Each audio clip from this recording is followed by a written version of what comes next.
In 3, 2, 1. I did it again. Fuck. We gotta fix the names on this.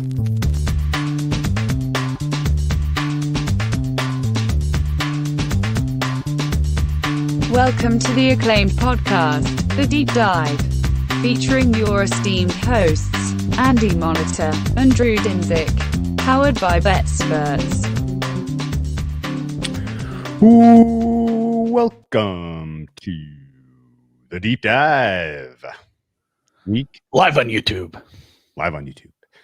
Week 15 is upon us. It is a fascinating card. There are some games that I will spend 2 minutes on, and some that I want to spend like 20 minutes on this card. So it's going to be a very uneven distribution of coverage. Lots of skippable stuff this week.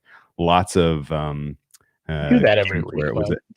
Lots of easy cross-offs, I guess is the right way to say it. Lots of easy strikes. And then some that we really need to dive into. How you doing, Andy? I'm good. You know, I made some bets, made an extra one this morning. I have my openers from Sunday, and you know, we did kind of come to the conclusion that it's getting tougher this time of year, and you do just got to keep up on injury and COVID news. But there's still some value in the market in certain places, and I think we found a bit. And yeah, I'm the same way as you. I'm absolutely on that train of there's a few games where I could not be more turned off. I don't know if turned off, just like. My number makes it what the number is. There's a lot of uncertainty as well. I think it's uncertainty on both sides of the ball, and I'm not interested in, you know, putting any hard-earned money towards those games. So, yeah, a lot of teams not playing for much anymore, and I don't know that we really have a good feel for what that means in today's day and age. If you're completely out of the playoff mix, you know, what's your motivation? What's your motivation, Andy? It's not obvious to me that you're going to get 100% effort out of all of these teams, but and honestly, like it's kind of a lot of big numbers this week, a lot of big spreads. Not a lot 17 out there. Yeah, there's some big ones. This is as many double-digit spreads as I can remember in a single week all season. And I think that reflects the fact that you have some really bad teams. And it was funny because like looking at after I made my adjustments last week, like all of the teams that I moved down, they were already at the bottom. So like no one really reshuffled. I just happened to kind of move the bottom even lower. Just the way they were playing was that uninspiring. The Jets are a great example, losing 40-3. Like I don't know how much lower I can even make my power number on those guys, but they clearly don't seem to be engaged in trying to win football games. But that's beside the point. Let's as we go through these, we'll kind of give you some thoughts on not just how to bet these games, but how we see the playoff picture shaping up, as we only have 3 weeks left and we're starting to get a little bit of a better crystallized picture of how the seeding will be. There's some interesting path questions. There's some interesting, there's some interesting contests that will decide some seeding that will be pretty important in terms of how the playoffs play out. And with that, let's start with Thursday Night Football, where we have the Los Angeles Chargers going to the Las Vegas Raiders, who are hanging on to playoff hopes by the thinnest of threads. They are just head that up. Yeah. What is there? Do you have a price on the Raiders to make the playoffs? Is it in like I haven't looked at that. I'm just looking at, you know, like the whole Baltimore, New England's kind of out of it now. I mean, 9-7, I guess, would be awful tricky, seeing how Miami already has 8 wins. But yeah, the Baltimore Vegas thing. Baltimore obviously big step towards getting back into it with the win in the crazy ass game, but Vegas, yeah, they need this bad, and the injury bug is bitten. It's not great, so this could be the death knell for their playoff hopes if they don't take care of business here. You want to recount the injuries for me? If you, as you were on this beat, you sent me some information on this earlier today. It was very helpful in terms of deciding not to play the Raiders in this spot. Do you have any thoughts? Yeah, that it was a case where both teams had, you know, short week. You had injuries on both sides, and I knew we'd get towards, you know, Wednesday for all the other teams. It's like, oh, we have guys that are doing the veteran day off or a planned day off to do some, you know, maybe therapy on an injury that's not threatening their week. But when you're playing in a Thursday game, you find out pretty hard who's in, who's out, who's maybe questionable. And yeah, who's turned out well this year. DeAnd Clellan Farrell is out. Their safety, Jonathan Abraham, starting cornerback rookie Damon Arnett, and a linebacker, Nicholas Morrow, all out. I bet against them. Spoiler alert, I bet the +3.5 this morning. I talked about it on Brown Bags. And it was like, if like two of those guys are actually out, that'd be helpful, especially if it was the safety and the corner, or, Clellan would be a big deal, especially with some of the injuries they've had up front for the Chargers. But having all four of those out, not great.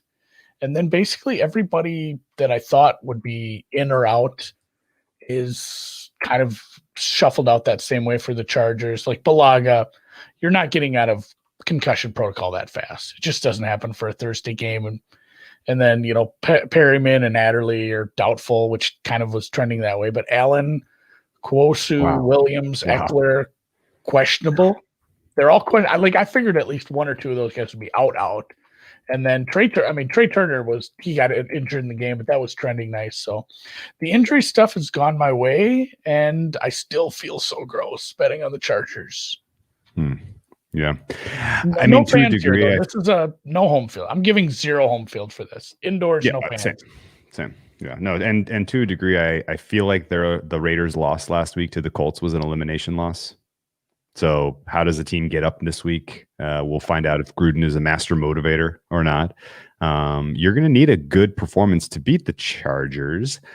As a power rating, just a quick glimpse in behind the curtain at my numbers. You have them the same. I have the Chargers as half a point better, and yet here they are as 3-point dogs. So there's obviously a 3-point premium to back the Raiders, or 3 free points on the Chargers if you are willing to get in bed with Anthony Lynn, and you are. So talk about your feelings. Is this a seasonal affective disorder thing? Is this a self-harm thing, or are you making this decision? You're making this decision on the basis of fact and reason. This morning, I always made the number of this. We talked about this with the Patriots matchup. We said, we'd make them a little better, but the coaching mismatch is just so egregious. We can't back them. And I mean, like we said, we won 1.1 units on that game because we were kind of thinking that maybe taking the Chargers would be a good idea. They lost 45-0. You can look at that game and say, oh yeah, well, I mean, it's the same team, Andy. Yeah, but this is also a Raiders team that, let's say it, they lost to the Jets. They essentially lost to the Jets outside of a miracle play, which I had them in a teaser. I needed that miracle play. I'll take that 10 times out of 10, but they were a very bad team against the Jets. So I do have these teams very similarly power ranked, and I found a 3.5 -10 this morning. Said, okay, I'm just going to have to take this. And 3.5. Yeah. You got the best of the number. Good job. Matchups you like in this? You're going to see the best. You're going to see Justin Herbert shine with his outstanding wide receiver weapons, Keenan Allen and Mike. Yeah, if Allen and Williams are healthy, that would be great. Like if they're playing and healthy, especially with how bad this defense is, and then furthermore, missing a corner, missing a safety, missing a big part of the pass rush against a rookie quarterback. Like, it's beautiful. That's a beautiful matchup for that offense. It's been a good offense, especially when it matches up against bad defense. And yeah, this is a bottom ranked defense. They fired their defensive coordinator. They have a new guy coming in. It's Rod Marinelli of all people. What? Yeah, of 0-16 fame. Yes, he's about to. He's the Rod Marinelli and Hugh Jackson club. Looks like it's probably going to get one more member this year, huh? Yep, Adam Gase, welcome to the club. Rod Marinelli. Not a lot. Rod Marinelli is not a bad D coordinator, I got to say. He did okay. I had a couple. I can't remember what his last spot was. Was he a Dallas D coord? He got fired with Jason Garrett. I feel like you might be right on that one. Yeah, I don't really remember. Okay. Well, I support your play, but just gird your loins. Because halftime tomorrow, I'm going to make a very strong case that the Raiders are the correct side in the second half. And it's largely based on what Anthony Lynn and the offensive coordinator do with their halftime adjustments. They have this weird philosophy that I feel I'm projecting this. I haven't heard them talk about it, but they always make bad offensive adjustments at halftime. And I think it's because they think the opposing defense is getting tired. We need to run more, like this, like that'll work. All of a sudden your scheme is terrible. Your offensive line can't create holes or separations. Your backs aren't fast enough to really make any, or elusive enough to generate yards on their own. So talk about Henry Ruggs being out. Yeah, that's a good point. But I think the Raiders in the second half, I'm gonna make the case for them, and you're gonna hopefully the Chargers are up like 17-3 or something, and it's an easy. If they are, that's an easy play. Okay, all right. Well, let's move on to Saturday football, my favorite time of year. We get games on Sunday and Saturday. RIP to family time, although I see my family so much nowadays, that they can part with some more weekend time, I guess. This is a night one, though. This is a late kickoff, 4:30 p.m. Eastern. We're going to see Buffalo take the field in Mile High. Josh Allen returns to the Rockies. You going to throw that ball over them damn mountains? What do you think? Yeah, he's not scared of altitude. You know how high Cheyenne is? I don't. It's high. It's at least a mile high. I bet it's like 6,063 is the altitude. I'm not even sure if that's because a mile is 5. I'm not even sure if that's the city where Wyoming is, like the college. I'm pretty sure it could be Gillette. I don't know. Either way, yeah, he's played at altitude. He's played in cold weather. He played in the Mountain West. I'm not worried about him here. This line has gotten beat up though. Where was it? Laramie? Laramie, yeah. God, I was just in Wyoming too. Oh, really? Saturday night football. Saturday football is fun for the people across the pond who hate staying up late on like a Sunday night or a Monday night, which is a work night for them, having to stay up and watch a game in the middle of the night. So, and again, Buffalo, Green Bay, Saturday teaser. Somebody just put it in the chat. We talked about this with George and Eric just a bit ago. We talked about this in the Sunday opener. If this hits, what a bad day for the books. Like every single person is. I might just play it for fun because then I can cheer with everybody because everybody's gonna have a Buffalo Green Bay teaser, and we'll get to the Green Bay game and get in a bit and kind of tamper down those hopes. But it is the play, isn't it? So I think this line, if this line gets up to 7, there's probably value. Just a real quick opinion question for you. Will there be more liability for the books with Alabama or the Buffalo Green Bay teaser? I mean, were there people that got it under 17? What is the Alabama price now? 17.5. It's a big price. It's still a lot to ask on a neutral. I mean, I've heard one of our good friends who works behind the counter said the ticket count was like 130 to 1. Yeah, in favor of Alabama so far. I mean, they are going to stomp them, and I have a MAC Heisman ticket, so I'm hoping for it. I had 4 Heisman tickets, and 3 of them were at 5 dimes. So the only one that survived, it was a better number somewhere else, was the MAC. So through 2 years in a row, through no one shot, one kill. Yeah, through no part of my own. It was not my handicapping. I just listening to people who bet college. I might get the Heisman twice in a row. So let's go Bama. But yeah, that Bama stuff. I mean, they are head and shoulders better than Florida. But yeah, the NFL is still king. I think that teaser liability will be nasty, and I think there'll be a ton of money on the Bills too, just based on how they've looked lately. And Josh Allen, some of the things he's saying too, some of in the interviews he gives, like. He's legitimately saying the right things, even for me. And I don't know if I buy into some of the stuff these players say sometimes, but he's saying that he knows what's wrong, and he's trying to work on these things. And he knows that some of his inaccuracies, that's a big issue. And like if he fixes that stuff and sets his damn feet, he's a good quarterback. He's a top 10 quarterback for sure. And they have 3 good receivers versus no defensive backs. They put both those guys on the IR today that were injured. They have 1 more that was out already. They have Bowie on suspension. This could get nasty. Like from a pure number standpoint, if it does get to 7, I would say, hey, there's value on Denver, and I probably still can't do it. Just because like they might be able to do whatever they want through the air against replacement level D-backs. I mean, we saw what they did when they make the game plan. Hey, let's throw it to Stephon Diggs because he's a top 5 receiver. Like, oh shit, that works like every time, and that was probably a better defense.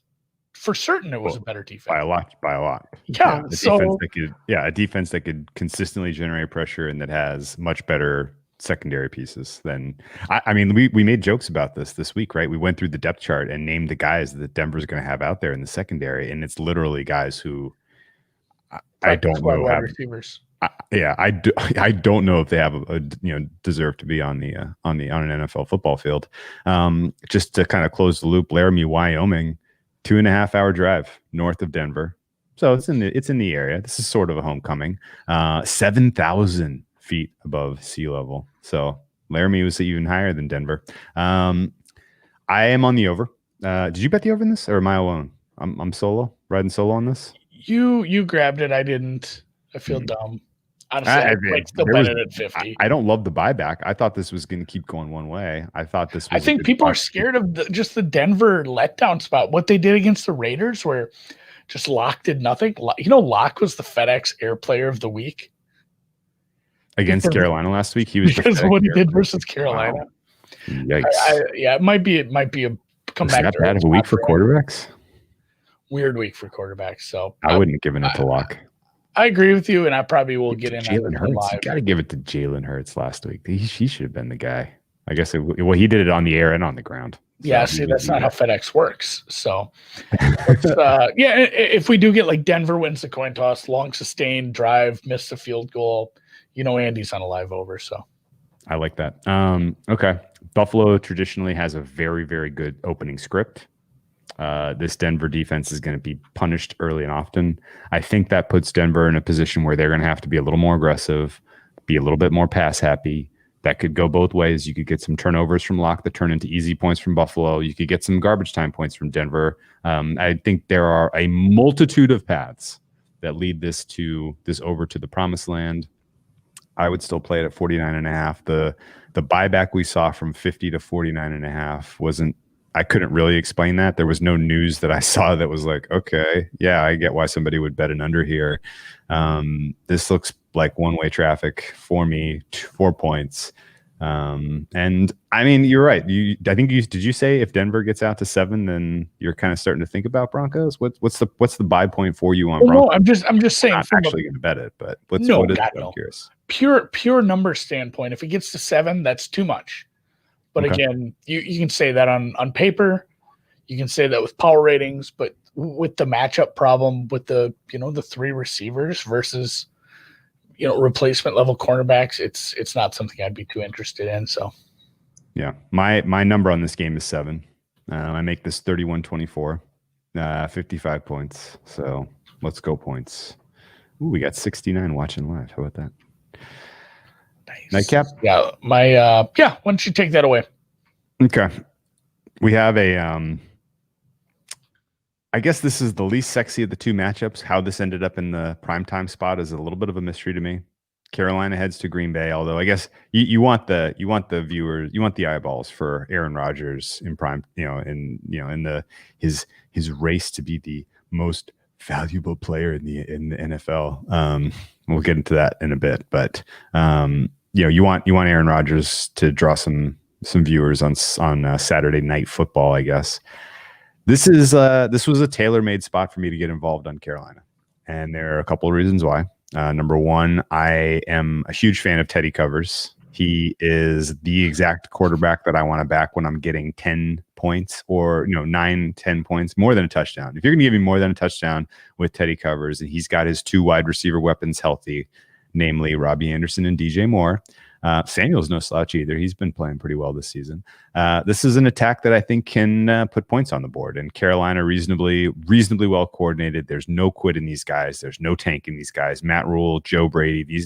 They have this team playing well, playing hard. They underwhelmed last week, but they were dealing with a whole bunch of disruption to their practice throughout the week. So I'm going to give them a pass losing to Denver. And there's a lot to like about what Carolina will do in this game to keep it close. I think ultimately Green Bay wins. I wouldn't stop anyone from playing a teaser leg on the Packers. But fundamentally, this Packers defense are hot frauds. Fundamentally, it's tough for me to see why Green Bay is going to get up, especially for this game. They really just need to win. You saw, I've lost count. I've lost count this season. How many times Green Bay has given up garbage points? Sometimes it's mattered to the spread. Sometimes it's mattered to the over. But this defense does not know how to close a game, period. So even if Carolina is down like 21 points in the first half, I am not going to lose my cool. This is, the Green Bay will give up points at some point, and Carolina, I think, does sneak inside the number. I originally played 9 on Sunday on the scope on the opener pod. Yep. And it drifted out to 10 minus 118 today, and I had to get involved again. So I've double dipped now on Carolina, and I need Teddy Bridgewater to come through for me in a big way Saturday night. Do you get any whiff that Green Bay is on upset alert in this game? No, but I tell you what I'm going to do here. I'm going to, and it's dumb because, and this goes back to the guy in the RAS chat, because it's not the same bet. It's for sure not the same bet. But like at some point, Carolina's going to be like plus 13, plus 15, something. Like I'm going to watch, and I live bet Carolina a little last week. It didn't work out. That sucked. That was quite the result. But like they're going to get down. They're going to get down early. The way that you cash this is in the second half. So I agree with you. I can't make this 9. There's no chance. I make it like 6.9, 7. Okay. Somewhere in there. I cannot make it. I should be betting Carolina. I think in the long run, a second half look or a live look might be the play for me if I do get involved in all. And if Carolina just keeps it close the whole game and you cash this, L'Chaim, bless you. Okay. But I agree. I might take a little just because, especially if it ticks back to 9.5, 10, you're gonna need. Yeah, there are interesting market forces on this. I'm curious who out there is like, no, Green Bay. Yeah, give me Green Bay minus 10. Give me lay those points. Lay them. Like I'm curious who's so confident that Green Bay's defense is going to keep Teddy and Robbie Anderson off the score sheet. Robbie's going to, nut all over them. Let's move to Sunday. In their eye. Right in the eye. Let's move to Sunday, and we get a rematch of a game we saw 2 weeks ago between Houston and Indianapolis. Do you have any read whatsoever on this one? No. Like, this is a no read. I make this 6.4.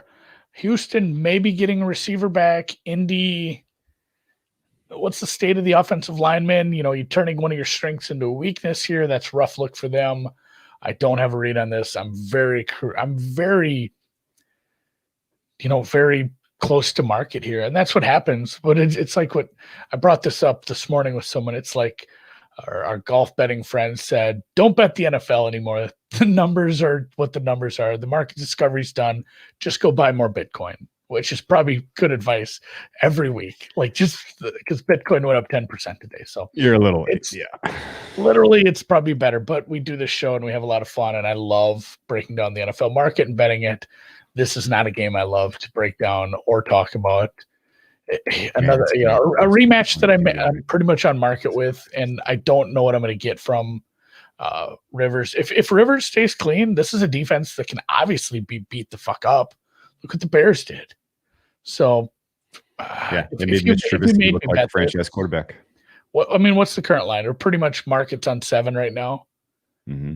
That's a big adjustment from the game we just saw close 3.5 and come down to the last drive.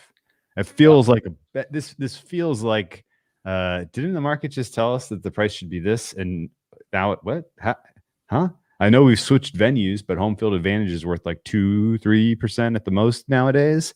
And I know Houston sustained some injuries since then, some additional injuries, but they didn't have Fuller in that game. They didn't have Roby in that game for the whole thing. And Cooks could be back. This literally could be the exact same team taking the field that just closed 3.5-point dogs. You're getting 7 points with the best quarterback on the field. mean, if you made me bet it, I'd take the points, especially if we're getting the wide receivers back. So I'm not betting this, but if I did, it would certainly be Houston. I would take 7 before I put this in a teaser at 7.5. Okay. All right. If it landed 7.5, I would absolutely take the points rather than teasing Indy, and I love teasing. Yeah, I'll tell you what. I got a double serving of Houston Texans on Thanksgiving, and it was like eating. Like when you drink too much Jaeger and you can't do it for like 2 years. Right. You eat so much turkey. Do you really want to eat turkey in December? Not really. You know, I was so full on Texans from Thanksgiving. We're on the ham. I'm good. I don't need Texans anymore this season. All good. We'll check you in 2021. Right. I'm in the same boat with you on that one. Let's talk about another one that I did not make a play. We have Detroit taking on the Tennessee Titans. This one is interesting to me only because you see the market continuing to move, even though we've had an adjustment from the opener of 8.5 here out to 11.5, which to me reflects the fact that Detroit is playing like dog shit, and also reflects the fact that Matthew Stafford has a thumb and a thing in his back and his hip. What all is going on? Rib injury as well. Rib. That's what at the end of the Green Bay game. He's got a thumb. He's got a rib. He's got a back from last year. He's got a lot of things. So this could be the Chase Daniel show. What's that? How many wins do the Lions have? I don't know. 4? 5, 4. 5? Is it 5? They're not going to make their win total. They're 5-8. So they're 5-8. Yeah, they're not going to make their win total. Yeah, 8 and 8 ain't doing anything. Like you can't delude yourself at a certain point. Stafford's not an old man. Like you don't need to trot him out there with a rib injury, a thumb ligament, multiple other bang ups. Galladay didn't practice today. Galladay's not likely. Like you want to trot him out there again, hurt. That just seems like a bad idea in general. Even against a team who we've harped on this, he might not get hit once. I think Tennessee's pass rush it's like the female orgasm. I don't know. Maybe it's there. Maybe it happens. It's a Ben Shapiro joke. But, it's wow, Mrs. Like Molitor. I'm sorry. R.I.P. Mrs. Molitor. I don't understand how it all works. Yeah. Okay. But then look for the pass rush too. You bring in Mr. What's his name?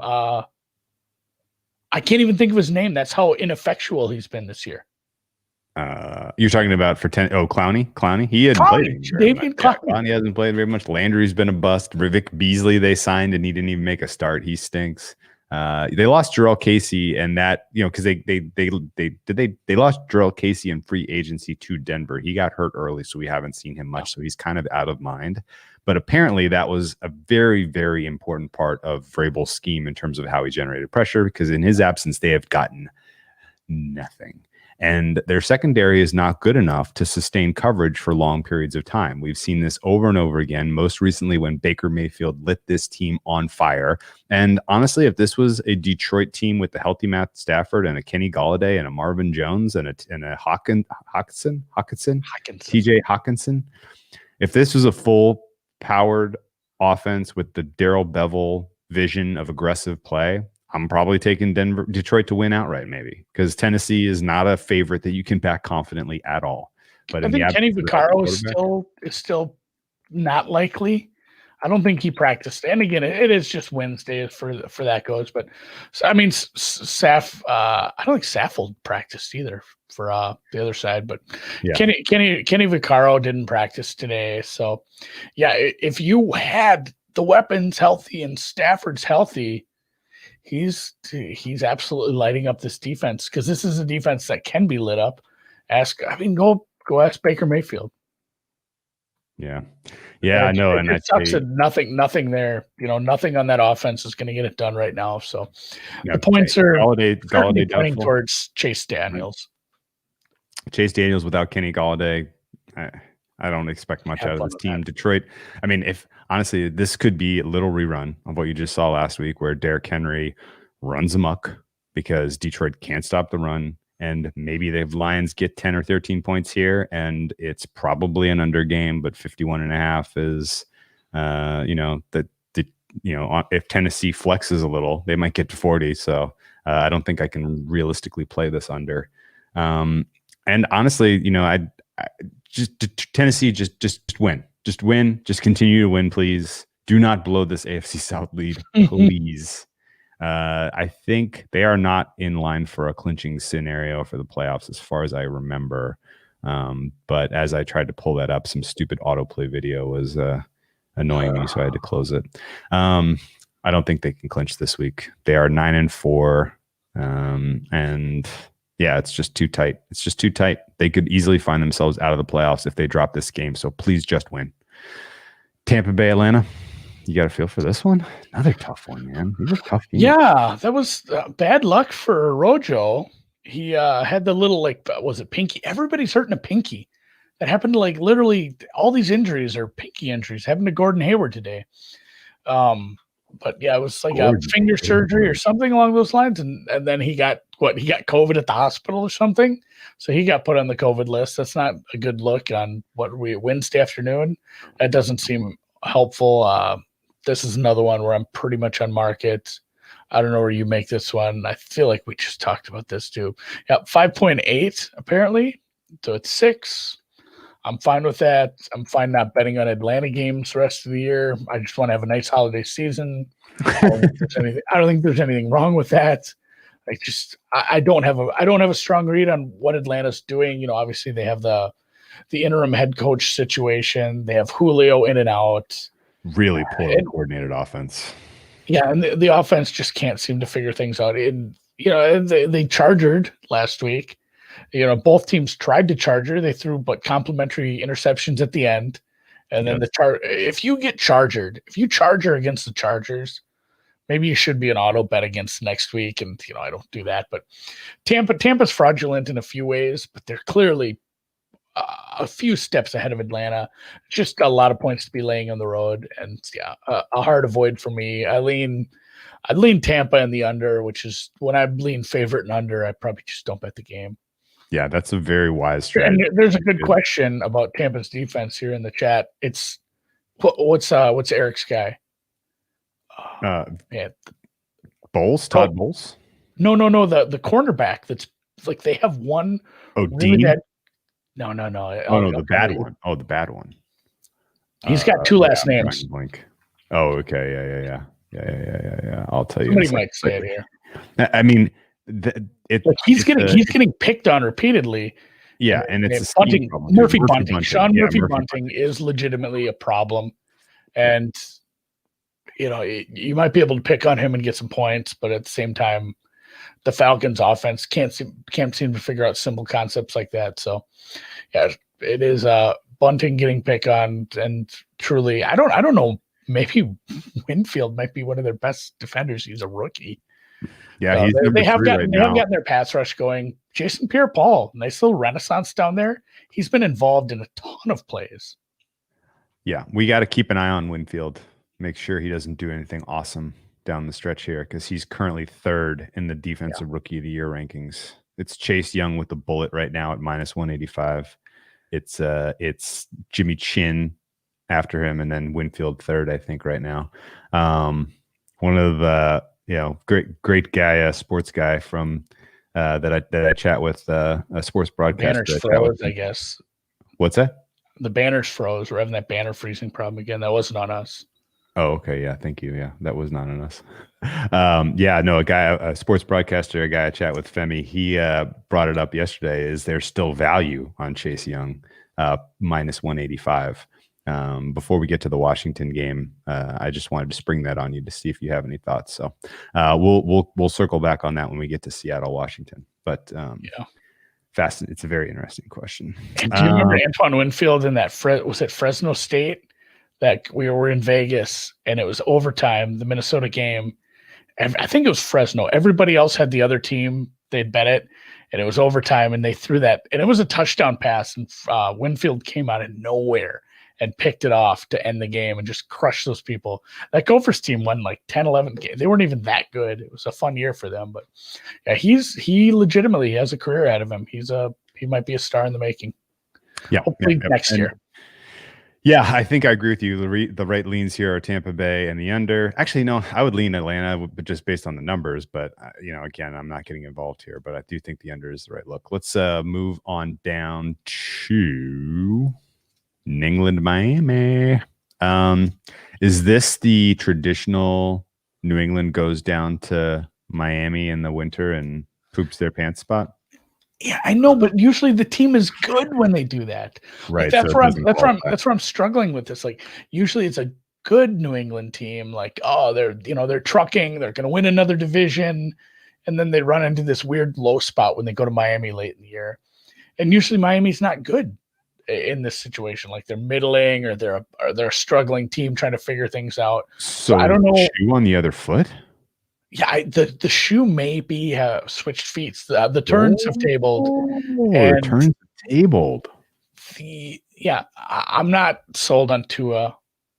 He has a lot of work to go. Like, he has an uphill battle to becoming like a legitimate starter. He's shown flashes. He looked great. He looked really good against the Cardinals. He's had flashes in other games. It's been a really opportunistic defense, a lot of Van Ginkling, but they are missing how many offensive weapons? Like, all their running backs, their best passing option is probably Gesicki, and he got hurt. Yeah. Yes, 100%. So 100%. Gesicki's hurt. Parker. Parker's out. I think one other guy out on that, aren't we? Like, there was good news. Apparently, there was good news on Parker. He may play. Jakeem Grant will not play. Gesicki. Oh yeah, Grant's out. I really don't think Gesicki's going to play. Yeah, I don't like this. And then mash unit in offense. Everybody just said what I was saying. You motherfuckers just read my mind. New England in a tease. So you get New England. You get New England like +2. The total is like 41. You get a low total. The team if you put a gun to my head and made me bet this game, I'd probably take the 2 or money line, because I probably wouldn't bet the 2. But I do like the teaser here. And yeah, where was the one? Somebody said Hoodie versus an ex-coach. Yeah. Well, I mean, the Patriots haven't won a Super Bowl since Brian Flores left. How do we know it wasn't him? That's true. Brian Flores was able to hold Jared Goff to 3 points in the Super Bowl. Bill Belichick was not on Thursday Night Football. He gave up 24 points. Of course, 3 points wouldn't have won that game for them. It would have been a tie, 3-3. Steve Belichick. Okay, we'll blame Steve then. Yeah, no, the Patriots they still have a million guys questionable. The team is out of the playoff hunt. I kind of want them to play spoiler and upset the Dolphins here, just so that there's a more clear path for the Ravens. For some reason, I did my math wrong on the tiebreak, and the Ravens are still on the outside looking in. Even though they won last week and Miami lost, the Ravens are in the 8 hole. So I'm either rooting for the Dolphins to lose one, or I'm rooting to accidentally end up in the 8 hole. Yeah, yeah, right. And yeah, so I kind of need a little help here from Belichick to really set Miami back here. The future is bright in Miami regardless, and I agree with your assessment on Tua. He has not looked as effective at quarterback as I expected, but he didn't get any preseason. He was coming off of a bad injury. He didn't get many snaps in the first few weeks, and this is an important test for them to figure out if he's their guy going forward from a durability standpoint and from an ability to progress, right? If he regresses through the last 3 weeks of the season here, and they have as much draft capital as they do with the Texans picks next year, they could potentially pick a quarterback, right? Like, they could move on from Tua if they feel like it. And do you think the market's overreacting to the fact that they're in the playoffs? Because I think this is something we see every year this time of year, where we say one of these teams has some, like, this is I'm going to use the must win. So like the Raiders, it's must win. The Dolphins must win. Well, I got news. Those teams lose at the same rate as is commensurate with the money line over a long must win does not equate to any additional must win doesn't equate to any additional win probability added. No, it really doesn't. I mean, how many times, just go back and look at all these teams and like, oh man, they really screwed it up at the end and missed the playoffs. Like that happens just as much as, oh, look, they won a bunch of games and made and the Texans a few years back where they won out and won the division. Like it happens the same amount. It's not really, I remember the motivation thing is just not an extra bump usually. Dude, I remember a very famous must-win last year from week 17. Involving these two teams. And the Patriots must win to hold on to the 2 seed. But they had must-win money line. Like they didn't have to cover. They didn't even do that. They couldn't even get the win. They lost to the Dolphins, and that was the Ryan Fitzpatrick show at that point in time. Whatever. Yeah. I have and your points are fair. I have Miami as the 15th best team in the NFL. They're a -1 power rated, so they're worse than an average team. I have New England as -1.5, so I don't have a huge separation between these two teams, but I'm not getting involved with all the New England injuries, and I don't really know who the quarterback is going to be for the duration of this game. If Cam Newton is ineffective in the first half, I think we see a healthy dose of Jarrett Stidham, which is a good reason to stay away from this one. And if you were looking for some reason not to put them in a teaser, it's because of, by God, that's Jarrett Stidham's music. Yeah, I'm not sure he's better. No, he could be bad. He could legitimately. No, I know, because there's a lot of people that are just like, I'd like to see Stidham play, and like, no, I'd rather see Cam and just run the ball and do short stuff. That's fine. Just take it easy and do that. So, teaser leg, maybe not. We'll see. Let's matriculate down the card to Seattle and Washington. The Chase Young football team versus the Seattle Seahawks in Washington. Early start time. We are both on Seattle here from Sunday. Do you want to recap our position and how the market has matured in the days following our pick? We took a -4. I got -4, 107. It is 5 and 5.5, depending where you look.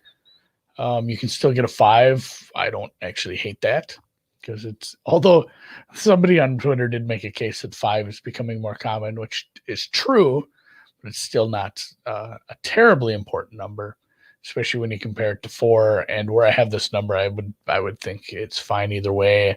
I make Seattle much better. I can't find it right now. Either way, we like this one a lot.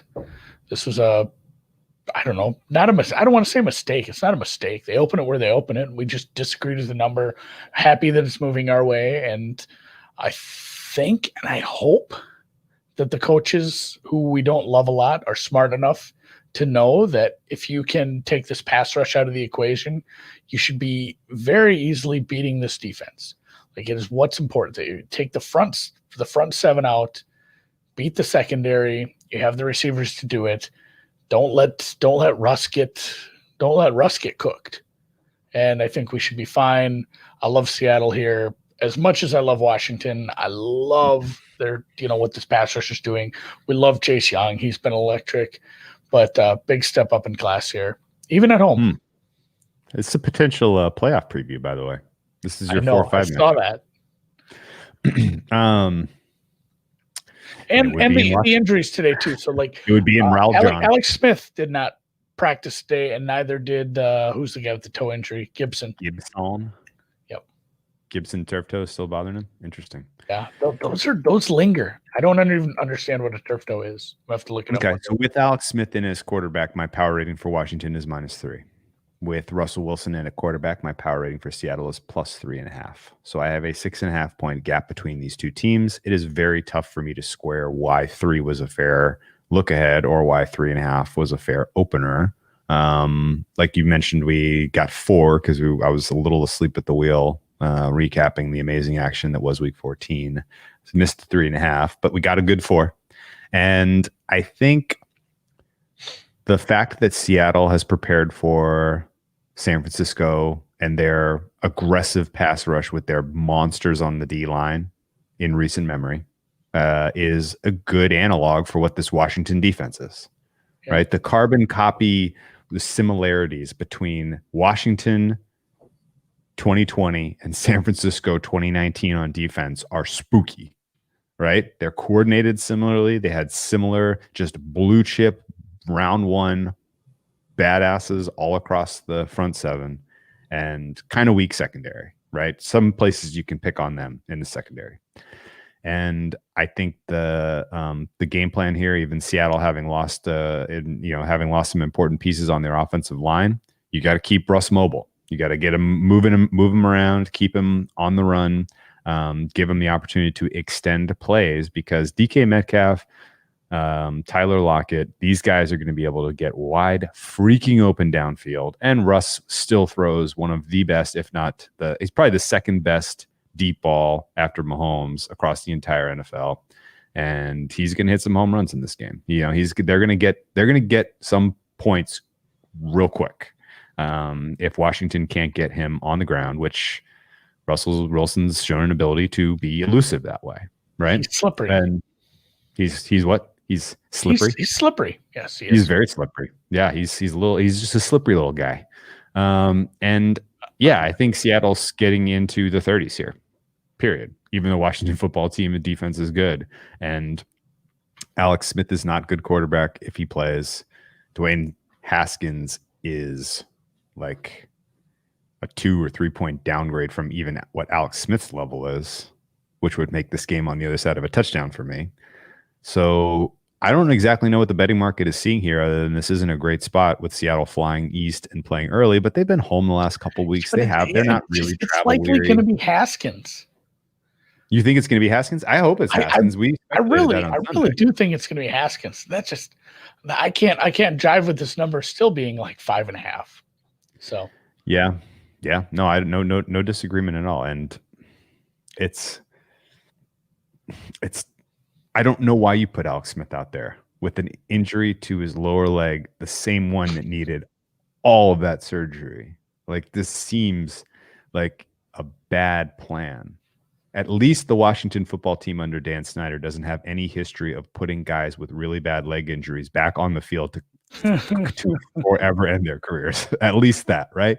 At least there's no history of the medical doctors of the Washington football team putting a rookie of the year candidate back on the field and ruining his career. R.I.P. RG3. And they have played better of late, but again, they've played the Bengals, and really the Steelers game obviously was the culmination of all this, and the beat up Niners and just how that game plan worked out. But they've played the Cowboys, the Lions, the Cowboys again, the Giants. Then if you get back to the beginning of the schedule, they gave up 30 points 4 weeks in a row to the quality teams they played. And I'm not even sure if I want to call. I mean, the Cardinals at home early. That was just a good matchup, apparently. But the Browns dropped 34 on them. Ravens dropped 31 on them on the road. The Rams dropped 30 on them. So against a well-orchestrated offense, this defense can be beat. You just have to be not half an idiot who's going to run into the teeth of this defensive line. And, I mean, we'll see. It'll be something. I forgot about Rams going to Washington and winning 30-10. That was so low sweat for them. From the West Coast. And that was like a 7-point game, or was that 10 points? I can't remember what that line was, like 7 or 10. Why in the hell isn't Seattle 7 or 10 here? Yeah. Like, I just don't get it. I don't get it. This feels too easy, but it is what it is. We'll revisit this on Sunday. How about that? Yeah, and it'll be interesting to see how these injuries flesh out. What do you think of your Chicago Bears and your Minnesota Vikings? I want to bet the Bears again, but I hate doing it off a high spot like this. I wish. What is it about the Bears that tells you my are my numbers? Oh, okay. They're just, I make these teams awful close together, like just getting the points. But I wish the games had gone differently, or I guess I wish I'd have bet the Bears. Talked about it numerous times. I'm just like Bears straight up, right? That's the play. He has no receivers, and it's actually a solid defense. And shame on me, I guess. But it's tough for me to bet them off that high spot. I wish they were getting more points here if they'd have played it, off any other week, really. I don't believe this offense has figured things out. I don't believe in Mitch Trubisky. I don't believe in the play calling. Just my numbers are what they are. So I have these teams closely ranked, but it's a divisional game late in the year like this, and I don't think Minnesota legitimately thinks they have like a true chance to get into the playoffs and make noise. But if they're pretty much in the hunt here. They were last week, and they were actually in a playoff spots. Yeah. So I mean, so are the Bears. So if you want to go motivation, like both teams are playing for a terrible playoff spot where they'll get just curb stomped by like Green Bay or New Orleans, which I guess Minnesota's beaten Green Bay this year, and New Orleans has trouble in the playoffs sometimes. So it'll be interesting to see how that goes. But I'm full stay away from this one. If I had to bet it would be Bears. It looks like it's taking a little bit of Minnesota money, or am I looking at that right? No, I mean it's there's some buyback because the adjustment was massive here. I don't know that Chicago is good enough to win this game. I mean, their first game was close, and generally Chicago, Minnesota play pretty close games. I can't get involved in a side, even though I think it's a buy low on Minnesota and a sell high on Chicago. And that's what's keeping me off. That's what's keeping me off it. The way the market is ticked from last week, like when I make value on a team and they're coming off such a high spot, and the other team's coming off a low spot, it's hard because I know I should be getting more points and I'm not. So stay away from me. And I probably won't watch this game. No. Well, okay. Talk to me about the total real quick before we move on. 47. Minnesota owes us an over, don't they? They do kind of owe us an over, but you're going to be reliant on the Bears, who've shown a few different times if the offense is just sputtering, they can do it against anybody. They can do it against some of the worst teams. They can sputter against a bad defense. It doesn't have to be like, oh, the defense really stopped them today. No, it's like Nagy stopped them, or Trubisky making a bad decision, or God's sakes, Foles when he was in there. The last time they played, they scored 13 against Minnesota. Sure. And granted, that was outdoors. That was a different situation. That was a horrible game. They've put up Nick Foles Bears, which and that was Nick Foles. They've put up 25, 30, and 36 points the last 3 weeks. Like the offense is it's the Texans and Lions. These are bad defenses, and they were home. Minnesota's defense is nothing to write home about. So it is a little low. If I had to bet it, it'd be the over, but I have a bad taste in my mouth with Bears totals just based on some of the stuff we've bet this year. So I don't hate it. Oh man. Especially there's a couple of pieces on the D line that are banged up for the Bears too. Hicks has been in and out.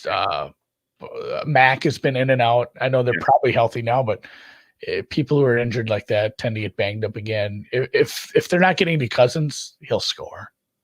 Okay, speaking of that, I'm sorry to drag this out, but I'm leading to a potential secret pod play. And with team total. Yeah, I am curious your thoughts on Cousins getting sacked 6 times and being sort of the differentiating factor in them scoring last week against Tampa. Was that because of what Tampa was doing? Or is that specific to Todd Bowles' approach in that game? Or is there something wrong with this Minnesota offensive line that carries into this week and you're going to see them picking Kirk Cousins up off of his ass 6, 7, 8 times?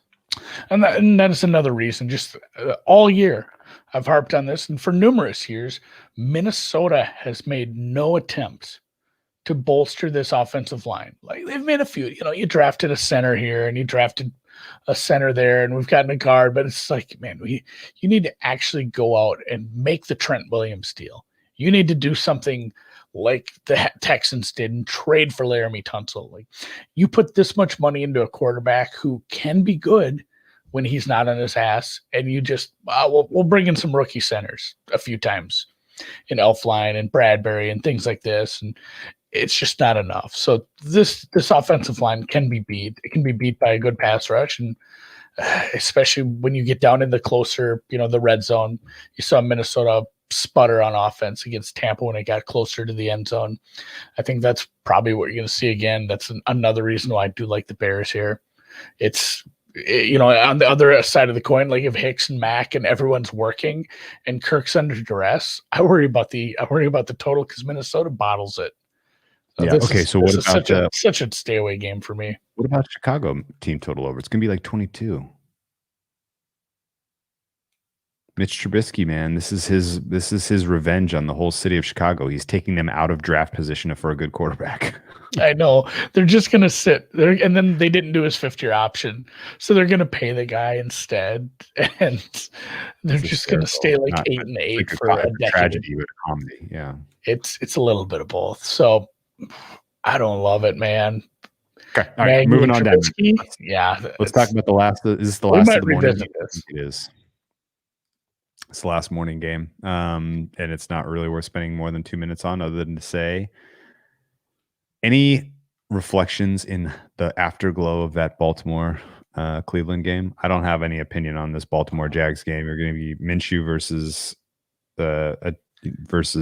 a defense that's going to eat him alive, and you have Lamar Jackson in a rushing offense against the team that can't stop the rush. So this is one-way traffic. The number is monstrous, so there's no reason to bet it. What did you make of that Baltimore Cleveland game, though? Any afterglow reflections on that?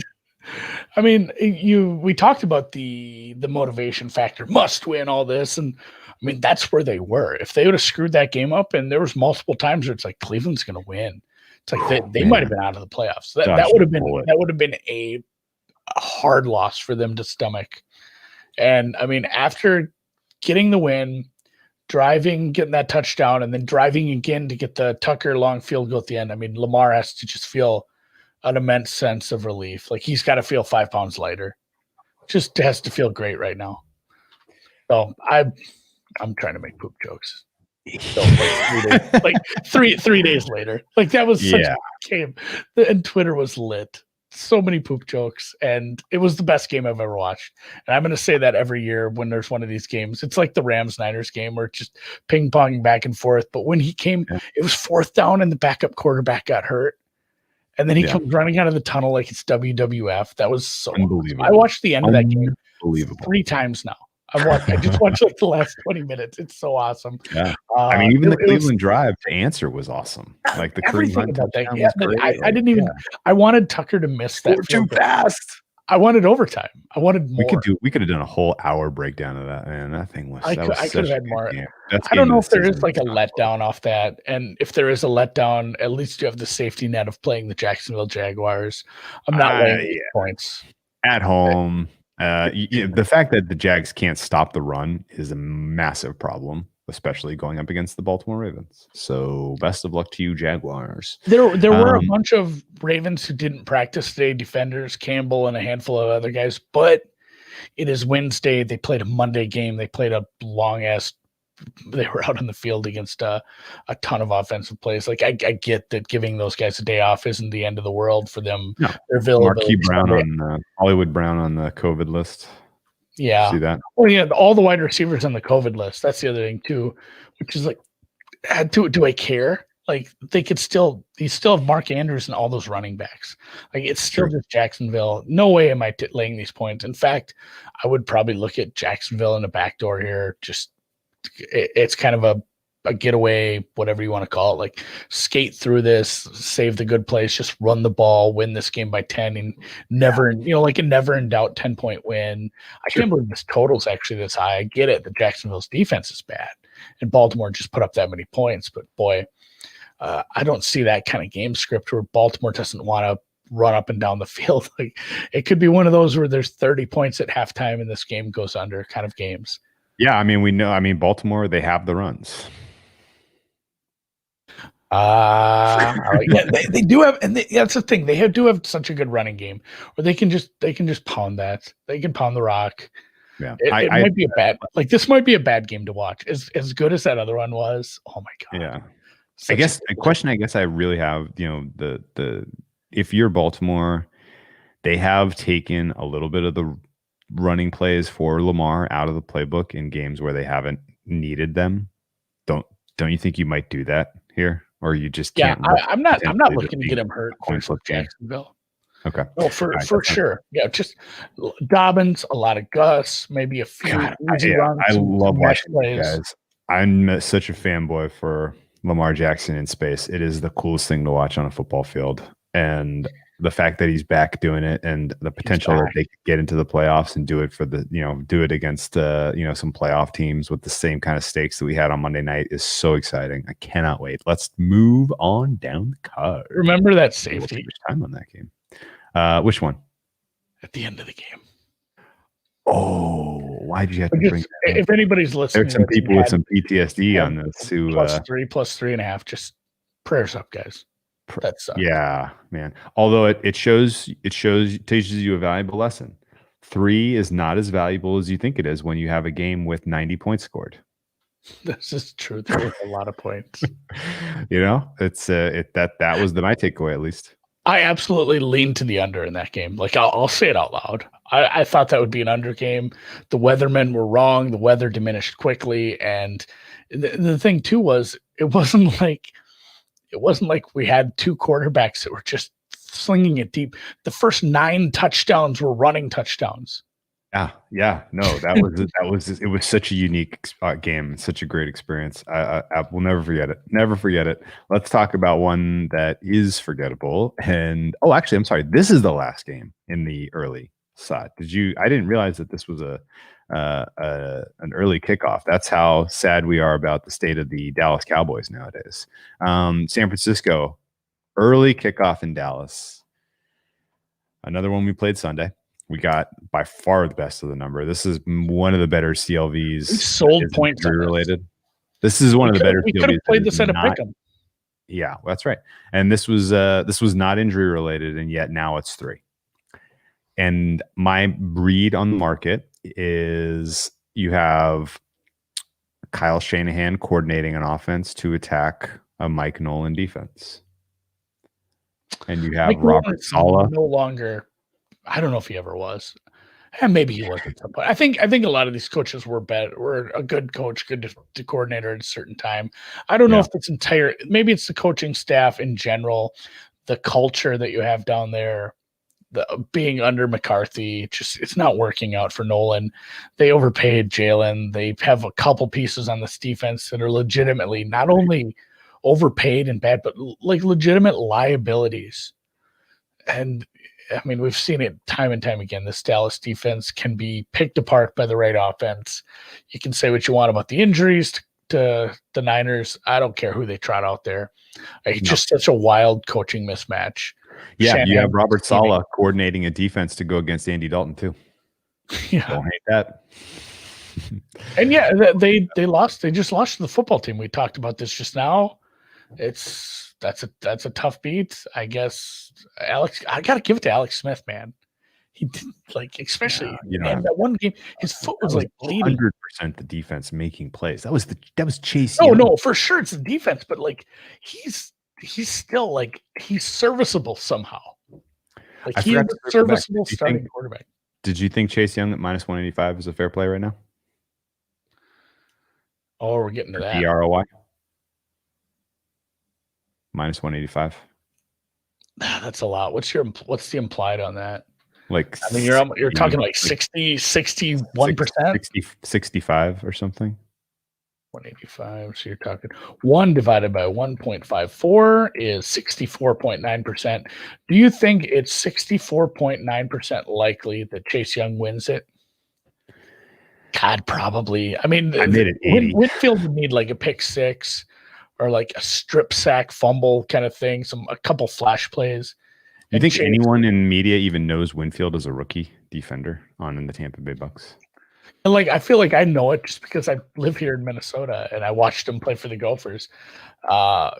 We bet against Washington this week, but they do play the Panthers. That's a quarterback they can get after too. They play the Eagles. That's a beat up team. I feel like Chase can get some stats in those games. So no, I think I don't know if I want to recommend laying that much juice, although I laid some pretty heavy juice on Saquon after the season. Surely. That where it was just I didn't feel like it was enough. I guess the media narrative, and it's easier because more people talk about that. There's more articles, there's more talking heads on ESPN talking offensive stuff. So, and it's funny, somebody in the chat says, I still like -3. So when I do my numbers on Sunday night, I had to tell Drew this earlier. I do my numbers on Sunday night. I have not fully updated everything. I can't do it that fast. I'm just basing it off, mind stuff where it's like, all right, this team, I'm not making a strong upgrade or downgrade to either of these teams. I'm fine with this number.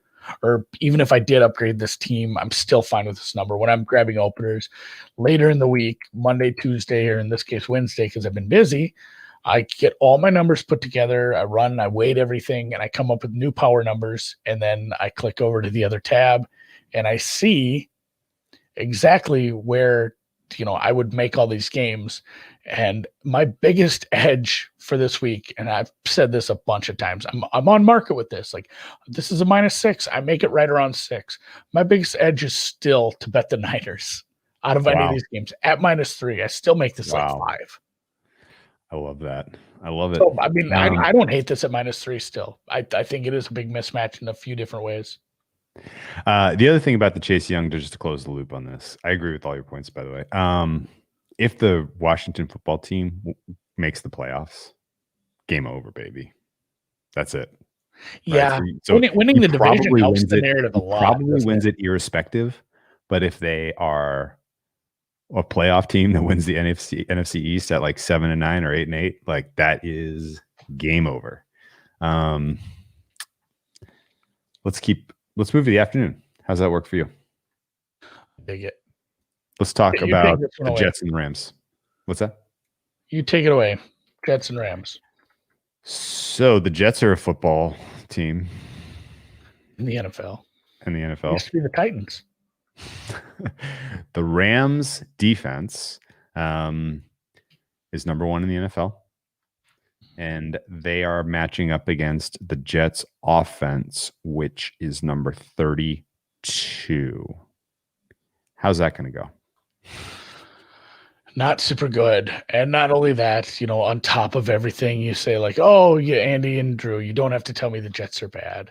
But I mean, Darnold's ankle, he's practicing, but his ankle is still bothering him. They just sent another linebacker to the IR. I think they might have sent 2 guys to the IR. Like, it's not a team that's, think of Miami last year, how bad they were at the beginning of the year. And then it's like, oh, they're starting to get it. I get the Raiders game happened, and that's a really, really horrific defense. We've been over that time and time again. The Raiders defense is legitimately bottom 1, 2, somewhere in there. Yes. Like, this is a really, really, really good defense. This is my highest rated NFC team at this point, just because I have to base, I'm basically looking at who they could match up with in the playoffs. At this point, I got to give them because I'm forward looking towards the playoffs at this point. If the Rams in the playoffs, I make them my favorite to win the NFC, especially at the number. I love the Rams. I love the Rams defense, and this is still too many points, man. What are we doing? I can't go doing this sort of thing. It's 17 and it's juiced. It's 17 juiced. Like it's moving to 17.5. Are the Rams better than the Jets more than the Alabama is better than Florida? Probably. Ooh, interesting. What's your number make this? Like, and that's the thing, like, it's hard to get your numbers to drive. I make it like 16.1, it says. I have the Rams 6 something better than a neutral, and then the Jets are almost 10 to the other way. Yeah. I don't give any home. No home field. Maybe a little bit based on the fact that the Jets travel to the West Coast and the fact that the Rams are coming off extra rest. They did play the Thursday night game last week. So not a good spot for the Jets. It's not a great spot for the Jets. Like, I hate to say like tease to 10 because that's a dumb idea, but yeah. In a normal year, an 0-14 team flying to LA to take a team that's coming off extra rest. Yeah. That's a fade at any price. No price is high enough because that a Jets team in a normal year is just they're on Sunset Strip to the wee hours on Saturday before the game on Sunday. But as it is now, I'm not playing this game, but I like your breakdown. And I think, be sure to check out the PFF forecast. We talked a lot about the Rams and their potential path through the NFC. It was a phenomenal conversation. Those guys are awesome hosts and great to bounce ideas off of. And I don't want to repeat it all here because hearing it twice doesn't do you any favors. So just go check out the PFF forecast where we break down the kind of the playoff picture in the NFC. What do you think of Philly, Arizona, and the movement on this total? Does that warm your heart on a cold winter eve? It does. It really does. I like how this has moved up. What did we get it at? This was one where it didn't click right. Like, go if you listen to the Sunday podcast, I'm like, I don't know, you want the under because Arizona's offense has been a little sketchy and Philly has got a quarterback, and they're like, what about the defensive injuries? I'm like, oh fuck yeah, here we go. It's gonna shoot up, isn't it? And Philly's defensive injuries it hasn't gotten any better. It's not like they've gotten a ton of good news. It's been more bad news. Lots of people missing, and that it was a defensive pass rush that had some bite. It had some teeth to it. And I don't know, maybe that's not even a good matchup two running quarterbacks. This could be a lot of fun because these are going to be some defenses that have some glaring holes. Arizona, just because they had glaring holes all year, they have some stars, but they have some big missing pieces, especially in the pass rush. And then Philly, because of all the injuries, this is fine. Like, I'm glad this is bumping up. Let's go 49.5. Let's take it to 50, 51. A little bit of buyback here and there, which I guess is fine.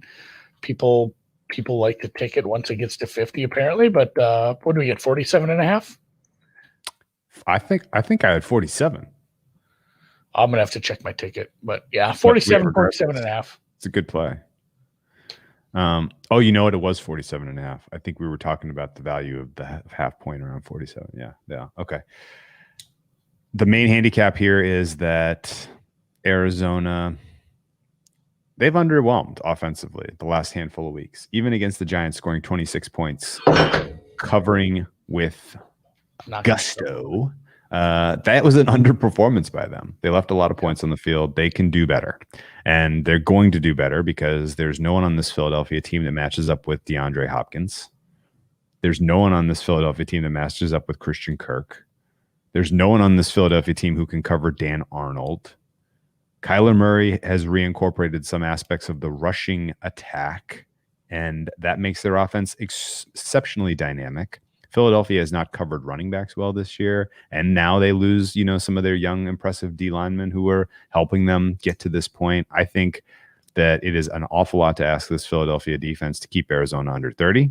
And on the flip side, Jalen Hurts does not take points off the field the way Carson Wentz did. The Philadelphia offense is loaded with talent, receivers, tight ends, everybody back. Running back to Miles Sanders made an appearance last week. We had a Miles Sanders sighting. He has like a broken, not a broken play. Like, I don't want to say it's a broken play. It's usually his skill. He breaks one here and there, and he doesn't. It's usually, and a lot of it's funny because a lot of this is luck. If you break a run at the 20, it doesn't look as exciting because it's like, oh, there's a 20-yard touchdown. It happens all the time. He just seems to be lucky. Like, when the defense is in the wrong spot and he breaks one, it's like, it's a goddamn 80-yard touchdown. He's a quick kid. So, yeah, he's good. Getting these receivers healthy is important. Philly is not going to be a bad team next year. They just second straight year that they've had mad injury, bad luck. I don't know if people talked about that enough. Like, they were really bitten by the bug last year again. I don't hate Philly as a look next year when we get into some of the previews. Yeah, no, I agree. And it's funny that you framed Miles Sanders that way too, because he shared the backfield with Sack Barkley, and that's like exactly what Sack Barkley is. He's a strikeout, home run. And that's the fact that they were together in college and they have such a similar identity is hysterical. Okay. Jalen Hurts, upgrade over Carson Wentz. Philadelphia offense can hang, can score. This shouldn't be close, honestly. I'm surprised that I'm surprised it stopped at 49. I think this should still go up. I think the fair price is like 52, 53. I kind of hate both these coaches. I don't really want to think about that because I'm going to be really angry if there's some. I feel like if we don't get this, we're going to be mad at a coaching decision. But yeah, I thought that is the lock of the week, probably. Yeah, that I'll be mad at a coaching decision in this game is minus 5,000 off the board. Yeah. And it's funny, like they should be better against running quarterbacks because they have now. Oh, now Philly has one. You know, you can practice against running quarterback, but I can see them both getting torched on the ground here. Kyler's a slippery son of a bitch too. Sure enough, he is. Sure enough, he is. We'll see what he does because of that. We had that theory. His shoulder injury was keeping him from turning it downfield a few times. We'll see. High leverage game. Empty your playbook. If you're an offensive coordinator and you have some plays up your sleeve, empty the playbook. This is it. You have to win this game. Arizona's on the bubble. Philadelphia on the bubble. Like this is an empty the playbook type of game. I love betting it over when it's that sort of scenario. We did a good job of making it. I do think Arizona has a clear advantage on offense, though. Like just because. Oh yeah. The receivers are better. The Kyler's better. We just haven't seen enough of Hurts yet. You know, you got one game of tape on him, really. So it'll be interesting to see what they do with him. I know that's like a growing process with a quarterback, especially a running quarterback, a quarterback who has some of these, you know, deficiencies at receivers that are starting to fix itself. So I will be very interesting to see what happens with Philly's offense. I could see it working. I could see it absolutely falling on his face and we needing some garbage points out of him. So it'll be interesting. Okay. We made it through this card very efficiently. Great job by you. We have gotten to the main course. The Super Bowl preview question mark? Oh God. Who flexed this? What are we doing? No, I'm talking about KC New Orleans, man. Oh, I skipped that one. I went right to Cleveland Giants. I don't even. Yeah, no, we're saving that one for dessert. No, the KC, Kansas City Chiefs, New Orleans Saints, awesome game in the Big Easy. We haven't really seen Kansas City have to flex, going all the way back to their game against Baltimore. I guess you could call their Tampa Bay beatdown a little bit of a flex, but we didn't see it for a full game.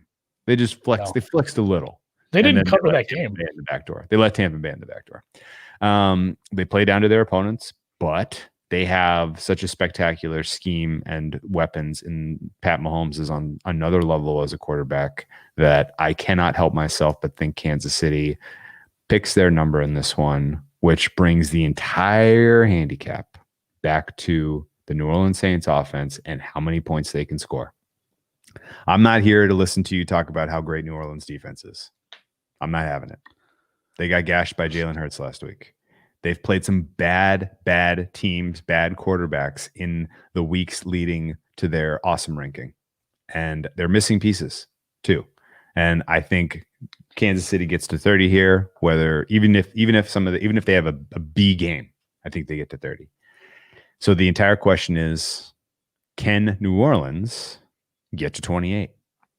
And is Taysom Hill getting them to 28? Is Drew Brees with 11 broken ribs getting them to 28?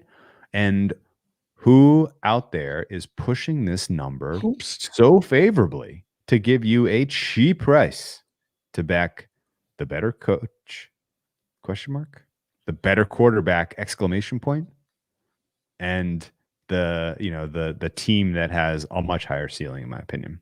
What do you make of this one? Yeah, I don't know. Like if I had to make a case for New Orleans, and I'm not betting either side of this. It's just it's not something I want to get involved. I make the number pretty close, and also at the same time, I don't know what we're getting. I don't know what we're getting at quarterback. Like you got differences in opinions between national reporters who have a lot of clout and a lot of information are putting stuff out there like, oh, Breeze is, he'll probably practice today. Another one's like, no, he's the thing is when you come off this IR or you're designated to return, that just means the 3 weeks has elapsed. It's all that means is like he could practice. He could if we wanted to. I don't know if an injured Breeze is that much better than a Taysom who's been getting incorporated in the offense for a few weeks. And, you can say what you want about the New Orleans defense. Like they did have to face a guy that they didn't have a lot of film on. You really didn't know what you're going to get from Philly. They played a lot better in the second half. And, obviously, what you're going to get from Kansas City unless Andy really busts out the magic tricky stuff, which is always a risk. I think I lean your way, but at the same time, I'm not excited to take it because I think this pass rush is good. And at the same time, they're having some issues on that offensive line right now. 2 starters did not practice today. And it's a long way till Sunday, but banged up starters versus this pass rush isn't something I'm excited about. Kansas City has been playing down a little in the red zone. They just haven't been finishing drives. They haven't been calling the good plays. I think we'll know. This will be one of those games where you start watching it and you just know, like, oh, this is what happens. But where I sit right now, I don't know. If I had to take a side, I'd lean with you just because I don't think you can keep New Orleans or the Saints down, the Chiefs offense from finally popping hard for this long. But I still do have respect for the Saints, and the Saints will be at home. They don't have speed. They can't cover Tyreek Hill. They don't have safeties and linebackers. They hope the refs aren't calling stuff. Yeah, they don't have safeties and linebackers that can cover Travis Kelce. In fact, no one does. Just the fact that those 2 weapons exist on the side of Kansas City and Pat Mahomes is playing at a superior level. I'm all about Kansas City in this spot. -3. Give it to me all day. I made this case on the PFF forecast. So sorry, apologies to you who has to hear it twice. Did you agree with my narrative breakdown of why exactly would we see anything of note, of any misdirection, any subterfuge, any basically any special plays? Why is New Orleans exposing their good stuff? Why would they? Don't they need it in the playoffs? Because this is not the same offense that they'll trot out if they meet the Chiefs in the playoffs. They'll be having Drew Brees. I think it's Taysom Hill playing. But they might need those plays to beat. They're going to need those plays to beat the Rams. They're going to need those plays to beat the Packers. I think it's a whole different offense. You can use the good Taysom Hill stuff and still keep the good Drew Brees stuff. And again, it feels narrative-y. It feels like it falls right. It's not must win, but it's must win adjacent. I don't like it. For New Orleans. Yes. They lose this game, nothing happens. No, I'm not saying must win. I'm not saying anything about must win. I'm saying it falls in the same kind of stinky narrative thing for me. Where I think that this is tune-up. This is what Seattle does. You get ramped up in December. You can't be playing down to good teams just because you don't want to give away a few plays. Like if you go stink it up versus a good team, that's not what you need your team doing heading into the playoffs, especially a team like this who's just gotten the shit kicked out of them by weird random bad luck and stuff in the playoffs. Like they need to be running hot going into the playoffs. And I don't care which quarterback it is. I think they play close. I'm not leaning to betting the Saints here.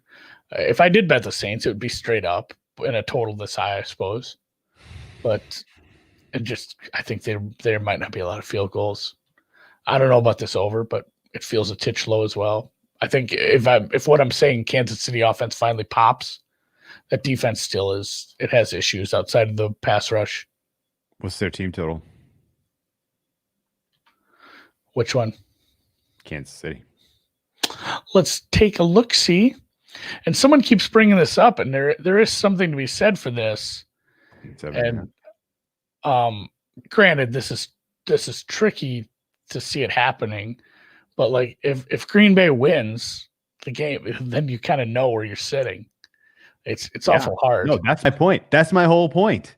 That's the whole point.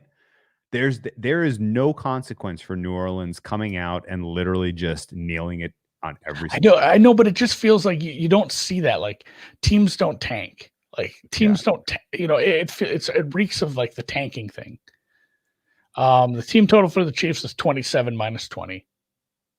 That's the total. Let's play it. Is that the secret team total play? Boy, does that feel fun, right? That feels this New Orleans defense is propped up by statistics that they got playing against the following teams and quarterbacks. Do you want me to name teams or quarterbacks? Which is easier for you to kind of synthesize as I go down Tom this Brady, Tampa Bay.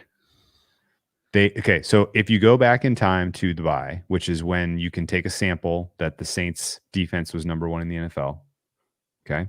This is week 7 on. They played Teddy Bridgewater. They played Nick Foles. They played Tom Brady. They played Nick Mullins. They played Matt Ryan. They played whoever that guy was that was the Denver quarterback. They played Matt Ryan again. and they played Jalen Hurts. They have played no one over that sample where that defense. You can't control your good. schedule. We said this about Green Bay early. Like Green Bay hasn't played anybody. They might not be good. Like The same New Orleans defense, the same personnel gave up 27 points to Justin Herbert, 29 points to Matt Stafford, 37 points to Aaron Rodgers, 34 points to Derek Carr. That's a good offense. I like the Raiders, man. You don't talk shit about the Raiders offense. I won't stand for that. I'm just trying to make the case for Chiefs. The team total's a play. I'm way more excited about the team total than laying the points. All right, there we go. Can that be the secret? It's not even at the end of the pod. We've done this game due service, and we found a secret pod play. I like this. Our secret pod play last week was Cleveland under, so they don't owe us hit. That's on you. I got to blame you for that because I came into that one with Baltimore over, and somehow we ended up on Cleveland under. I know. I don't really know how that spun that on its head, and it did not work. Somebody did comment that they bet it before we changed their mind, and they had Baltimore over. Good, thank you. You are my guy because that was the right look, and it wasn't close. In fact, I think did they make their team total over in both halves? No, they got 21 in the first half. So they didn't. What happens to this number? And this is where I'm fine with you taking this. I don't think Breeze plays. And it'll be tomorrow when he doesn't practice on a Thursday. It probably goes to like 3.5, right? Or do you think it moves on the Breeze news? You think there's dumb people that'll bet on that? Because it's a hurt Breeze and a Taysom Hill isn't a big change for me, really. I do think the number moves. I think if you want 3, you need to back it tonight. I think if you want 3.5, you can wait. Yeah. Let's move on to Sunday Night Football. The most head-scratching flex of the season. Although, did we learn? Cleveland plays pretty entertaining football games. They know how to put on a show. Baker Mayfield has arrived. Am I out of line saying Baker Mayfield has arrived? You are. 2 weeks in a row, he lit the scoreboard on fire. And, the performance against, I guess, stepping back again to the amazing game that was Monday Night Football, did you feel like that was a true read on Baker Mayfield's potential, his ceiling, his ability to be a pro quarterback in this league? Can he be a top 10 guy that we saw on Monday night? Yeah, I think maybe the coaching is finally doing something for him. He's been through a lot of coaches and coordinators, man. It hasn't been as hard as we are on him. That's been a rough, road to hoe, just dealing with the constant flux and the game planning. He does make some bad decisions, but if you give him I don't even want to say give him some weapons, because he's had weapons. Like he had OBJ. He had 2 Pro Bowl receivers. He has 2 good running backs. They've had some decent offensive linemen. They have a defense at times, not a whole defense, but they have a decent pass rush.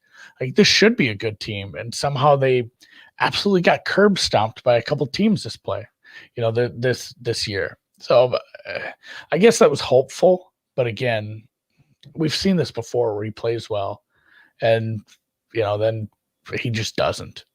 He just, for something clicks and he turns back into the guy do you remember that, was that him? The 5-yard out, the wheel route where that was earlier in that same game. That game felt like it was a day long. He was jacked up, man. He just piss missiled one to a guy that was like 5 yards. He puts touch on that guy might be gone. Like he still does make mistakes. It got clouded by a good performance in high leverage points. The Browns are 50-1 to win the Super Bowl, man. I don't see this because just the way it hashes out, like they're likely going to end up on the same side of the bracket as Kansas City. I'd rather see them on the other side. I looked at the Miami, I looked at Indy, I looked at them, and it just didn't seem like they would be able to drop down below those. I'd want them in the 7th seed, playing Pittsburgh right away. And nice little revenge spot, whatever. I think that's how it shakes out. I think they're going to end up in the 7. I can't see. I don't want to break that all down now, but I don't see them losing that many games compared to the other teams. Like your AFC playoff picture is going to be KC 1, Pitt 2, Buff 3, Tennessee 4, Indy 5, Baltimore 6, Cleveland 7. And do you see the Cleveland schedule? Yeah. They played the Jets, but they play the Steelers. Yeah, but they probably get 2 out of 3. Like, it looks like everybody's going to get 2 out of 3, and it just remains the same. But the Ravens and the Browns are going to finish with the same record, and the Ravens have 2 wins over the Browns, so they get the tiebreak. You think the Ravens win out? The Ravens would have to win out in that situation, I suppose. I wonder if they're going to be able to beat the Jaguars, the Giants, and the Bengals. I didn't look at the Baltimore schedule. That was the whole reason we got involved in the future, dude. Yeah, but the Miami I can't believe you didn't remember this. We've talked. But if it gets into a 3-way tiebreaker with Miami, then it gets tricky. Three-way tiebreakers are goofy. That is true. But anyway, we don't want to sit and do tiebreaker math here right now. Let's talk Cleveland's -5. The total's 44. The Giants are having some injury issues again. Danny Dimes limited mobility against Myles Garrett. Not great, Bob. No. I make this pretty much on market again. Really? What is your number on the Giants? -4.1. Oh wow, you're cool on Cleveland. What are you looking at them for futures? If you're barely over neutral. For high variance team. If that offense can do stuff like that, it's an offensive league. If you can go out there and put 40 on the Ravens, you can do it to anybody, and they shouldn't be 50-1 probably. That's true. Baker Mayfield making his first playoff starts, though. It's going to be a little funky with this defense. Hopefully against Tennessee. That defense is one of those. Tennessee matchup would be perfect for them. They can lose a game. The defense for the Browns is so bad that they can lose a game for you, which is not a good thing. High variance. Yeah, no. But the defense is not going to be tested by an injured with Danny Dimes with the bum wheel. It's not going to be tested by Colt McCoy, and just in general, the Giants that we saw last week against the Cardinals. Like, I think that's who they are. They play hard, but they stink. And I don't know that they get a win on Sunday Night Football against the Browns. I think the Browns coming off of another primetime game. I don't think that affects their swagger really or their focus. Well, that's what I'm saying. Like, how much of a downgrade do you give for a Monday night? I do like a quarter point for lack of rest. I am lining up the stinkiest play of all time for week 16. I'm going to take the Jets and the points against the Browns. Browns coming off of 2 straight primetime games. Playing the Jets is like 17-point favorites. Defense. Well, again, where I rate the Cleveland, I'd make that like 11. So if I'm going to be taking the 14, I'd think about it. Yeah, it's going to be 14. For sure it's going to be 14, especially after Cleveland drops a nuclear hammer on the New York Giants. If you were comfortable backing Arizona at 3 last week, why aren't you a little more enthusiastic about taking the Browns this week? I don't know why. I want to dig it. That's where I'm sitting. Like, when you asked me that, I actually looked at it a little confused too. I don't know if their defense is dragging them down or why I have this power number terribly similar to, I don't know. Let's see. Look for a team.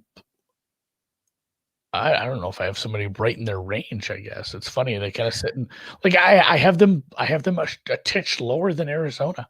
Oh, see, I have them on the nails a little higher than Arizona. And I think it is their 12. It's their defense dragging them down, I think, a little. So I'm gonna have to look at my numbers on Cleveland. Maybe it is a play. I have Cleveland as the 24th best defense and the 5th best offense. 5th best offense. Kevin Stefanski is coaching his ass off right now. He has great game script. I think Cleveland gets out early in this one. And even Baker in a good performance. I think you can't just look at the scoreboard and say Baker was good. He did make like a dozen mistakes. Like that one play where I think he threw a touchdown on the play and everyone forgets it. But honestly, the play there was to run. He had like 15 yards in front of him, and then the touch play, a couple things he did down near the end zone weren't great, and the running game carried him at points. He was good. I don't think he was great. Somebody says Bet Online has the Browns minus 10.5 over the Jets on the look ahead. Yeah, that's gonna be 14. If you like the Browns, take that now. Yeah. Don't take it though, because they're gonna do something stupid. Not lose, but not win by 1 million. So, all right, yeah, I'll look into this. This is, I mean, you've intrigued me. I might have to look at this, even though I'm not getting the best of the numbers. Well, you've intrigued me. I'm going to question this now and think a little harder. And if this trickles out to 6-7, maybe I'll buy that. We've intrigued each other. I don't know. Yeah, it's an interesting breakdown. We've been so horseshit about changing the banners. I'm just gonna have to like dial in on that next week.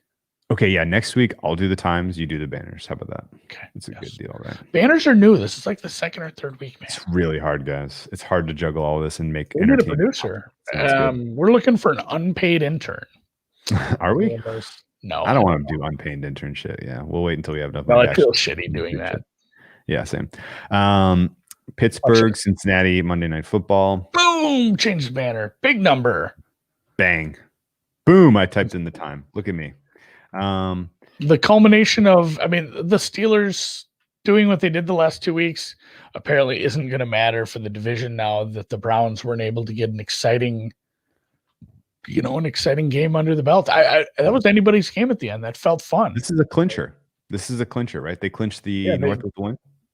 They would be 12-2, and the Browns would be 9-4 or 10, so they could be 12-4 at best. Have they beat them twice, or they got to play each other one more time? They play each other week 17. It could be a meaningless game for Pittsburgh. Yeah, that might be because one of their losses was to Washington, so that was out of conference. The other the breakdowns in there, I think they'll be like 5-1 in the division, so it might not matter. Yeah, I know. The Pittsburgh Steelers clinch with the win. Oh, that's for sure. You knew that and made me go through all that in my head. Yes, I did. Okay. No, yeah, they're 4-0 in the division. They'll be 5-0 with this win. Cleveland is 2-3 in the division. So that's your first tiebreaker outside of, even if Cleveland wins, they both end up 12-4. If obviously that doesn't matter. So this will be the clincher, and they are 13-point road favorites. Any interest in betting this game though? What happened the first time these two teams played? I am totally spacing. Totally. Joe Burrow competed? Oh no, I had Bengals in that spot. They were awful. Did. They took a big number on the Bengals. Oh my goodness, they got mowed in that game. That was not competitive. No, and it was because never was. Not even garbage time. Because the Bengals didn't field an offensive line. The Bengals didn't field an offensive line that game. They just made Joe Burrow go out there with nobody in front of them. That was rude. Surprised he didn't get hurt earlier. I mean, seriously, I hate to say it sucks he did get hurt, but like, surprised he didn't get hurt. What they put out in front of him, they kept him in there. They kept him in there way too long, and let him get exposed to that Pittsburgh pass rush in that game that was not competitive. Pittsburgh defense struggled in the second half against. They were struggling against the Bills in the second half of that game. A lot of that was fatigue. And attrition. They've lost a lot of important pieces. Bud Dupree ain't coming out of that tunnel. Devin Bush ain't coming out of that tunnel. Hayden's been dinged up. Who's the other corner? Yeah, I don't know. There's been too many. I mean, but Bush, Dupree, Spillane, losing 3 linebackers like that. They've lost some offensive linemen. They did have a nice 11-win run. They're a good team. The offense is, how does Dr. Eric says this the best. You got to cross the street 100 times to get to the end zone. You see the Chiefs, and sometimes when the Chiefs are just on, you'll look and they'll be up it'll be like 24-7, and you'll look and they're like 1 for 2 on third down because they don't get to third down when you're getting 10 yards a chunk, and Pittsburgh, you go into the half and they're like, 8 for 17 on third down in the first half or something. It's hyperbole, but they're constantly just getting these little chunks. And it does, if it's not working, if you're not getting the third downs, you're punting a lot. We saw that in that game where, the Buffalo game where there was like 9 punts in the first quarter. That was an awful start to that game for anyone watching. I mean, that's what happens when that offense isn't clicking, when they're getting drops and they can't convert third down. It's an offense that does not work. So You want to hear something that's what crazy? we're worried about here. You want to hear something like insane? Like, this is crazy. Ben Roethlisberger, at 38 years old, coming off of elbow surgery, lead with a team that has won 11 of their 13 games. 11. He leads the NFL in pass attempts with 521. That is my MVP. 22. That is 22 pass attempts clear of number 2, 22-year-old Justin Herbert. I could have guessed that. Chargers have been behind in a lot of games, so it makes sense why Herbert's been throwing the rock. They have this reluctancy to run at times. I get it with Connor's been hurt. Connor had COVID, and why do this to Ben though with his elbow and his age? This isn't fair. It's not. They're not asking him to throw it far. Yeah, he's not throwing it far. His air yards are. Do you want to guess where he is in air yards in terms of qualifying? Oh, like ranked in the like 27th. Oh boy, it is not high. I have to expand the list. It's so far down. No, I think it's I don't know what's going on with my statistics page here, but it's being a bastard. He is averaging. Yeah. Anyway, I just don't understand. I don't. It's low. It's very low. It's very low. I assure you, it's very low. I don't understand why they are putting him in this kind of situation, really. But you're right. They're not making him throw it far. But it's asking him. It's asking a lot. It's asking a lot of a guy that's coming off of elbow surgery, in my opinion. And I think they should have established the run. And that's the only time I'll say that maybe in my life. But they don't have a rushing attack. They probably get it going against Cincinnati in this spot. They desperately need to win. They desperately need to keep their defense off the field in this one. They need a nice, easy win with lots of matriculating the ball down the field. And they need a big, fat time of possession win. And you really can't ask for a better opponent than the Cincinnati Bengals as currently rostered. Do you have a prediction on how many points Cincinnati is going to score this week? And I guess I'll just remind you, Cincinnati has scored 7 2 consecutive weeks. Yeah. Actually, no, I got an even better question. You ready for this?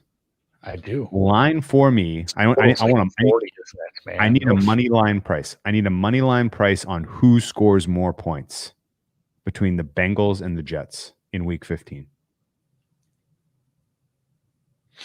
Jets are playing the Rams. The Jets have all the receivers healthy right now. I would say the Jets. Crowder's missing practice, but he probably plays. I think he plays. Yeah, the Jets for sure, especially in like garbage time. Like they're more than willing to give them some garbage time, especially if they get up big. So I think that the Jets are more equipped to score. Wow, just said something nice about the Jets. That's not great. The Bengals team total for the game is 14. That's the Jets team total. That's why I asked this question. Worse. And you know what? The Jets is 13. Yeah, that's so. Your money line price is suggesting you bet the Jets team total over, I guess. What do you think? We have 3 team totals under 20 this week, with the Jaguars at 17 as well. That doesn't make in the year of scoring with offense up. That's I guess they're terrible teams. Is what it is. They're terrible. They're absolutely terrible. Okay. All right. So no play for you on Monday Night Football? No. I mean, I'll probably get involved in the second half. Okay. See what I did there. Okay. Check us out at halftime. It'll be Monday Night Football, so you better believe we'll be there. Involved at halftime. We'll be getting geared up for Christmas. Believe it. You better fucking believe it. All right. Although we've been so nuclear hot on the halftime scope plays, I'm a little like we should just take our money off the table and walk away. Oh, ride the wave, man. Ride it. Ride the heater. Okay. All right. Look at this. I made a thank you banner. Press. In fact, I'm going to make it big. Thank you, guys. If you made it this far, or you popped in late, Tulane must have started. Somebody wants to play Green Wave second half. They don't have a big man to match up. This was a high variance game. They either lose by 2 or lose by 30. So Saturday night, should we do it? I don't know. I might have to do a Christmas Saturday night. We'll see. We might do a Saturday night scope. You never know. You know how drunk Drew's going to be. He has a legitimate alcohol problem. Oh, you can hear me. Wow. I thought you'd left. Wow. The drunk Tulane's getting their shit pushed in. It's 27-13 right now. Oh, they're 3 points off a cover, baby. And with okay. an extra basket. So okay. All right, guys. Thanks a lot. Well, let's hit the credits and we'll see you guys. What day is it? We'll see you tomorrow for Thursday Night Football. Oh, hell yeah.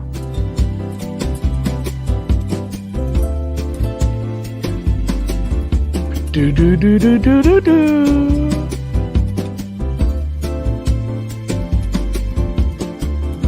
My favorite part's coming up. It sounds like Legend of Zelda music, kind of. Don't forget to hit the like button. Here we go. Ready?